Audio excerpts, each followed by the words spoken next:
இன்றைக்கி நான் கூரமங்கலால இருக்க அக்கா வீட்டுக்கு தான் போயிருந்தேன். அக்கா எனக்காக சாம்பார்லாம் வச்சு கொடுத்தாங்க. அவங்க மேக்ஸிமம் இந்த மாதிரி சாம்பாரில் காய் போட்டு அந்த மாதிரிலாம் அவ்வளோ சமைக்கிற ஆளுங்களே கிடையாது. அவங்க நான்வெஜ் தான் மோஸ்ட்டாக ப்ரிஃபர் பண்ணி சாப்பிடுவாங்க. அக்கா சாப்பிடுவாங்க. பட் மாமாவுக்கு நான்வெஜ் தான் பழக்கம். இந்த மாதிரி காயெல்லாம் அவ்வளோ சாப்பிட மாட்டாங்க. அவங்க பெங்களூர்ல அந்த மாதிரி வளர்ந்துட்டாங்க. ஸோ எனக்காக ஸ்பெஷலாக அன்றைக்கி காயெல்லாம் எடுத்து சமைச்சு கொடுத்தாங்க.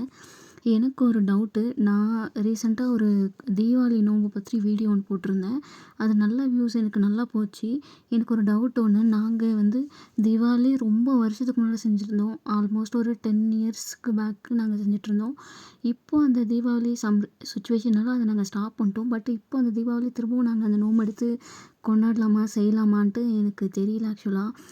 அப்படியெல்லாம் செய்யக்கூடாது அப்படின்னு சொல்லி நிறைய பேர் சொன்னாங்க. அட்லீஸ்ட் நமக்கு இல்லைன்னா நம்ம அம்மா வீட்டிலேருந்து அது கொடுத்தா கூட நம்ம செய்யலாம். அந்த மாதிரி விட்டுட்டு திரும்பவும் கண்டினியூ பண்ணக்கூடாது அப்படின்னு சொல்லி சொன்னாங்க நிறைய பேர். அது எவ்வளோ கரெக்டுன்னு தெரியல. அதனால் நாங்களும் அதை அப்படியே பண்ணாமலே விட்டுட்டோம்.